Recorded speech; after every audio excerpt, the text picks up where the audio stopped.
Halo semuanya, gue di sini Doni Silvani, as a head chef dari Furusato Izakaya Jakarta. Di Furusato ini kita alhamdulillah udah 3 tahun berdiri di Jakarta.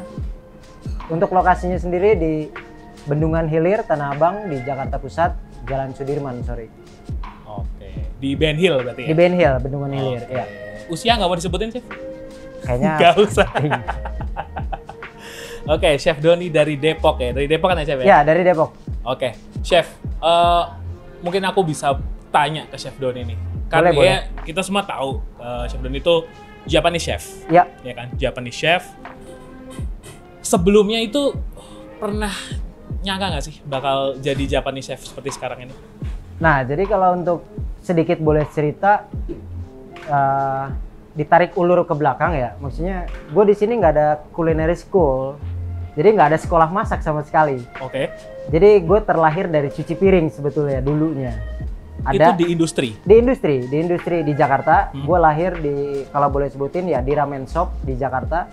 Tahun 2008 gue di hire as a steward, dishwasher gitu, cuci piring. Dari situ gue naik cook helper, which is kayak nyuci beras, motong-motong kayak gitu. Yeah. Gue di industri, di perusahaan itu gue bertahan sampai 4 tahun kurang lebihnya. 4 tahun. Dari ramen shop itu sendiri. Yeah. Terus dari situ gue pergi ke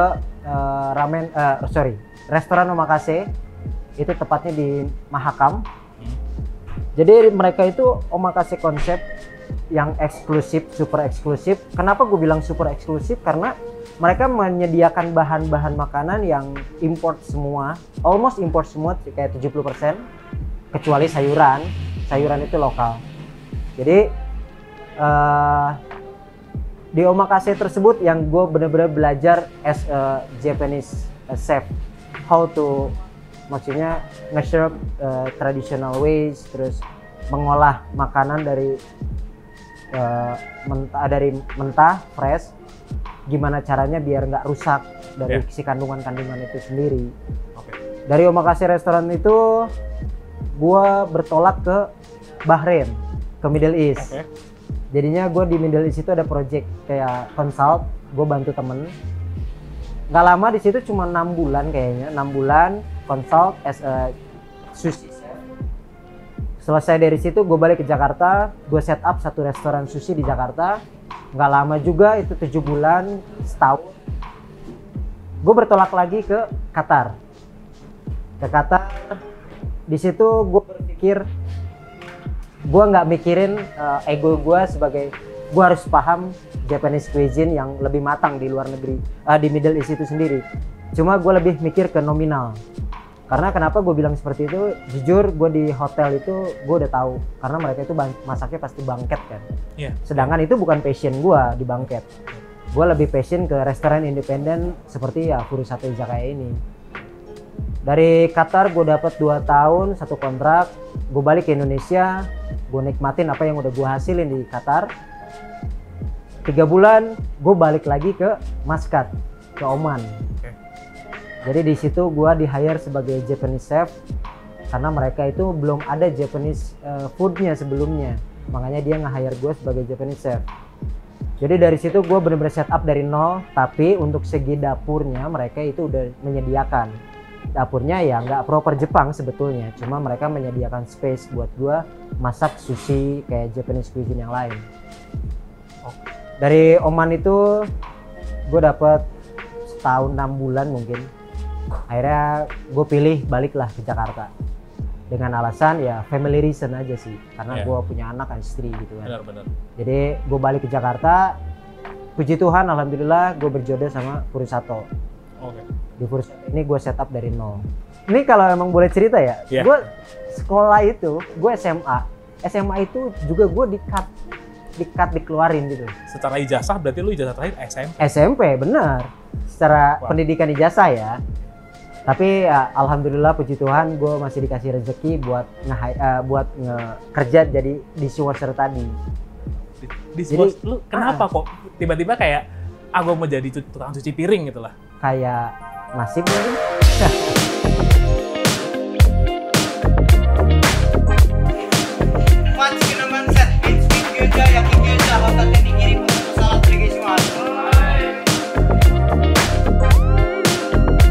Lu mau sekolah lagi nggak sih? Gue bilang gue enggak, karena gue udah apa sih disebutnya kayak sakit, bukan sakit hati ya, karena gue ditinggalin ibu ya, ibu gue meninggal, jadi gue kayak sedikit down gitu, feel down buat belajar, buat sekolah. Makanya orang tua gue sempat nawarin, gue bilang gue nggak mau. Akhirnya saudara gue karena dia udah terjun duluan ke F&B, jadi dia ngajak gue sebagai, lu mau nggak sih kerja jadi cuci piring, tapi lu mau nggak? Lumayan lah buat jajan gitu. Ya udah, gue sikat. Tahun 2008 itu waktu itu.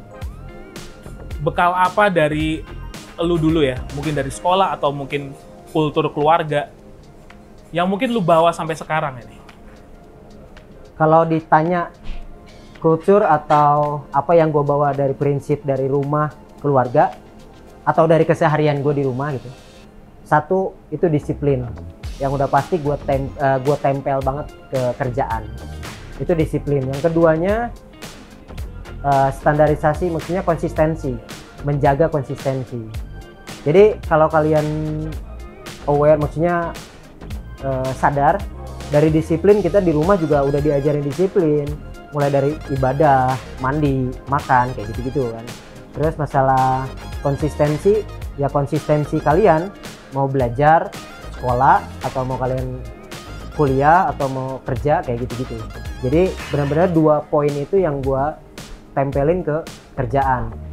Nah, jadi ada satu menarik lagi yang dari chef Jepang gue diajarin ke gue, yaitu Shigoto no Kiritsu. Jadi bahasa Jepangnya Shigoto no Kiritsu, disiplin bekerja. Itu yang diajarin Jepang gue ke gue, yang sampai detik ini gue pakai. Makanya anak-anak gue di sini, gue bilang sama mereka cuma 4 poin. Jujur, disiplin, tanggung jawab, sama kerja keras. Oke, dari Furusato Izakaya. Furusato itu artinya hometown, jadi kampung. Oke. Kalau kalian aware, kalau kalian sadar, ketika ngelihat menu Furusato, ketika ngelihat desain interior, mulai dari eksterior, itu kita bikin sehomey mungkin, ngerasa di rumah gitu loh. Karena boleh kalian lihat banyak-banyak keranjang-keranjang pakaian kan. Karena itu sebetulnya konsepnya itu hometown. Jadi ketika kalian datang ke Furusato, kita sebagai keluarga Furusato, staf Furusato, berharap ketika kalian menyantap makanan di Furusato, itu kalian berasa di rumah. Walaupun emang gua sebagai chefnya, gua nggak bisa seperfect mamah kalian, mami kalian di rumah gitu loh. Atau mungkin nenek kalian di rumah di Jepang. Tapi sejauh ini yang gue masak di Furusato, gue bikin menu di Furusato, gue berusaha itu benar-benar traditional ways yang gue tahu, dengan catatan gue representationnya secara modern, karena gue menyeimbangkan market, tau gak sih? Kayak market di Jakarta kan, mungkin bukan di Jakarta ya, di Indonesia lebih suka ke Instagramable kayak gitu-gitu, foto-foto, atau dia lebih ke lebih unik-uniknya. Cuma di samping itu gue menguatkan dengan si rasa sama kualitasnya yang tradisionalnya, yang nggak gue ubah sama sekali. Mulai dari ingredients, metodenya gue nggak rubah sama sekali. Dari Furusato Izakaya ini kita punya signature, mulai dari ayam, kita punya chicken namban. Dari chicken namban itu sebetulnya ayam goreng, gue curing pakai soy vinegar, jadi lebih ke refreshing ya. Terus on the top-nya gue pakai egg tartar, jadi telur tartar gue campur mayones, sama yang lebih uniknya lagi ada pickles. Jadi itu spesial tartar kita panggilnya. Itu dari ayam. Yang kedua kita punya dari beef, kita punya saikoro stick. Kenapa gue bilang spesial dan itu benar-benar favorit dan signature dari Furusato? Karena kita pakai part of beef, base of part dari beefnya itu sendiri, yaitu short rib boneless dari USDA. Dia punya tekstur, dia punya kualitas daging, itu benar-benar cocok banget sih buat saikoro stick gitu. Yang kita langsung benar-benar pensir di tepang, hot tepang kayak gitu, dengan seasoningnya dari onion sauce kayak gitu. Itu yang signaturenya. Terus di samping itu, kalau malam kita jualan omakase, ada omakase juga, kita ada robata. Yang lebih menariknya robata. ketika kalian berkunjung ke Furusato, kalian naik ke lantai 2, itu kalian akan nemuin hiding bar, small hiding bar sama small kitchen Robata. Itulah yang sebetulnya dari gue pribadi nyiptain izakaya konsep dari si lantai 2 tersebut. Bukan berarti semua konsep Furusato ini nggak ada konsep izakaya, enggak. Tapi gue lebih menguatkan strong izakaya konsep itu di lantai 2 karena gue punya hiding bar, gue punya Robata. Robata itu kalau kalian belum tahu itu yakitori, sate-satean. Konsep dari si izakaya tersebut kan kalau di Jepang sebetulnya ini yang gue tahu ya, maksudnya koreksi kalau gue salah. Kalau di Jepang itu izakaya small bar, dia jual sate. Ketika si orang kantor pulang dari kantor ngilangin penat, dia duduk di bar, dia minum sebotol dua botol bir, mesen 1 tusuk 2 tusuk sate, dia pulang. Kayak gitu sebetulnya yang diciptain izakaya. Cuma di sini di Indonesia spesialnya dibikin modern, dibikin besar lah restoran kayak gitu-gitu. Ikan tuna yang sering, kalau kalian sering tonton media sosial Furusato, itu yang sampai 50 kilo up atau 60 kilo up yang gue showing dengan gue sendiri, itu lokal. Itu benar-benar kadang-kadang dari Lombok, dari Papua, dari Pacitan sometimes. Pacitan ada? Iya benar, Pacitan. Cuma kalau gue lebih prepare ikan yang paling bagus, tuna yang selama gue fillet, yang paling bagus itu dari Ambon. Kalau gue Timur, benar. Yellowfin? Itu big eye. Oh, big eye. Iya, big eye. Jadi mata besar gitu ya. Iya. Ikannya bagian punggung itu lebih sweetness. Agak sedikit manis. Terus crunchy bagian ekor sedikit. Nge-touch ke ekor itu udah crunchy. Jadi cocoknya itu kalau kita chop, campur dengan bawang, wasabi gitu. Wah. Kalau yang penasaran bentuknya gimana, lihat di reelsnya Turaber ada ya kita. Boleh, ya benar. Cek Turaber ya. itu ada di situ. Mereka pernah ngeliput Furusato yang waktu cutting tuna. Benar. Yang gue nggak datang. Parah. Oke, chef. Di sebelah lu udah ada. Anjir nih, tadi gue lihat lu ngeluarin ini, lu coba lu kalau tawuran lu menang sendiri. Senjata lu banyak. Gitu. Iya. Ini apa aja, chef? Ya, jadi di sini ini bukan koleksi ya. Ini benar-benar operasional, daily operasional gua. Buat cari duit ya? Benar. Itu yang dituntut sebetulnya. Dari atas gue punya Taiwan round knife. Di sini pisau, sorry gue sambil berdiri ya. Jadi ini pisau round knife yang biasa gue pakai buat potong tuna. Yang biasa kalian lihat di cutting tuna show di Furusato. Kenapa gue pilih pisau ini? Yang gue paling butuhin dari pisau ini yaitu pressure. Ketika gue belah kepalanya, ketika gue belah bagian pipi, ya inilah pisau ini yang gue butuhin. Lo bisa ngancurin tulang pakai itu ya? Ngancurin tulang bisa, tapi ngancurin masa depan nggak bisa. Wah. Terus yang kedua gue punya boco. Inilah yang paling penting ketika gue fillet tuna, potong tuna. Jadi gue di sini pakai boco yang 60 mili, maksudnya 60 cm lebih kayaknya. Yang gue butuhin dari pisau ini, boco ini memportioning, namanya saku kalau di Jepang. Jadi ketika gue motong saku, gue pakai pisau ini. Jadi kayak potong portioning, gue pegang pasti bagian atas, ini gue bagian bawah. Jadi sekali dari ujung ke ujung gue harus ketemu. Kalau sampai nggak ketemu, ya gue ulang lagi dari bawah. Nah itulah uniknya kalau di Jepang. Maksudnya kita benar-benar belajar dari si tekniknya. Ini kita bilangnya boco maguro. Yang kedua gue punya ini sama jenisnya Yanagiba. Jadi ini buat slicing sashimi, portioning. Ketika gue motong sushi atau sashimi, cuma di masing-masing pisau ini gue punya history. Yang pertama ini yang agak hitam ini gue dikasih chef de cuisine gue di Qatar, orang Sri Lanka. Jadi dia sangat happy sama kinerja gue selama di Qatar. Dia hadiahin gue Yanagiba. Jadi ini benar memori buat gue selama di Qatar. Nah terus yang kedua, ini sebetulnya bukan memori, tapi ini yang dihibahin dari si owner ke gue di Furusato ini. Jadi ketika gue setup Furusato, gue langsung dikasih pisau ini, Yanagi ini, buat operasional. Terus yang selanjutnya gue punya Giotto yang gue pakai itu dari Jepang. which is gue pakai pisau ini buat potong-potong sayuran. Ya sometimes gue pakai buat ayam juga. Cuma kalau gue kan nggak spesifikasi fillet pisau buat daging harus ini atau ini enggak. Kalau gue ya, as long as itu pisaunya mumpuni dan hygiene-nya terjaga, mulai dari handles gitu-gitu. Kalau gue sih ya udah oke aja sih. Terus ini buat daily operational gue. Sama yang terakhir, gue di sini punya deba. Ini kalau dibilang kalau di western itu bone knife ya. Karena emang buat fillet tuna, fillet ikan sorry. Ini buat ikan-ikan kecil kayak salmon, whitefish, terus ikan-ikan kecil kayak sarden kayak gitu-gitu. Ya ini maksudnya daily knife gua, tools gua. Ya yang ngasih lu makan lah ya. Ini. Iya. Tapi lo emang demen pisau, maksudnya kayak di luar. Kan ada nih kayak chef-chef yang emang gue emang demen pisau di luar pekerjaan gue chef, gue emang demen pisau. Lu gimana? Gue sih enggak. Kalau ditanya demen pisau di luar passion gue sebagai chef, gue enggak sebetulnya. Ini gue maksudnya nyimpan sendiri pisau ini karena emang ya passion aja. Ini sekarang kalau emang kita nggak ada passion, lo menyukai pisau ini kayaknya useless aja, sayang aja. Tapi balik lagi kalau emang lu kolektor, lu banyak duit, lu pecinta ya itu it's fine, fine.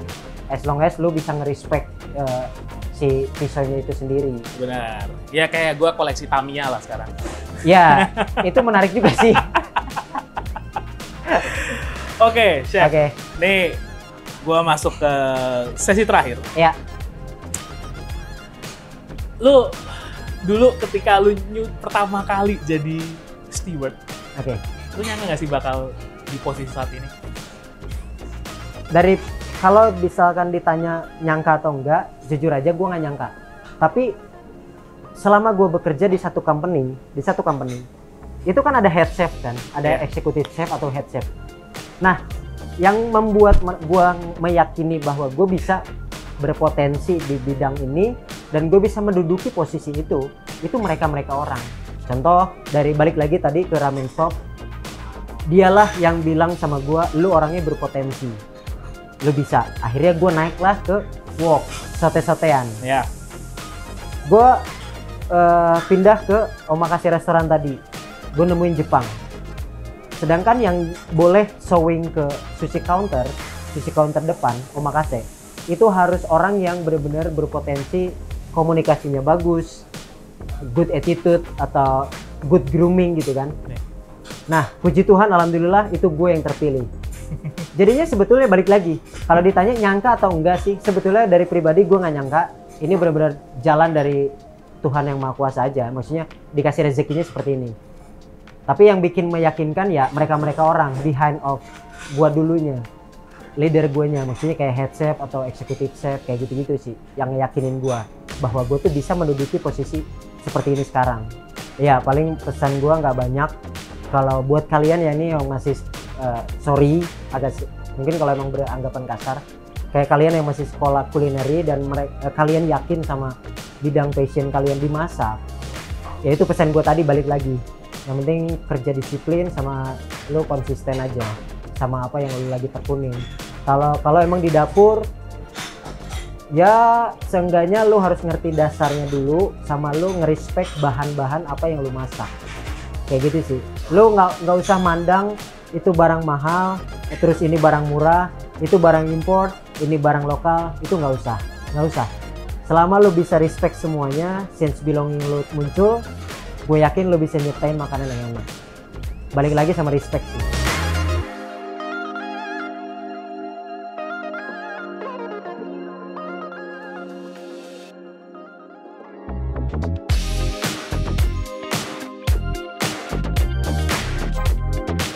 Ya, jangan lupa untuk kalian semua yang nonton, like, comment, subscribe YouTube-nya True Rubber, Karetnya 2.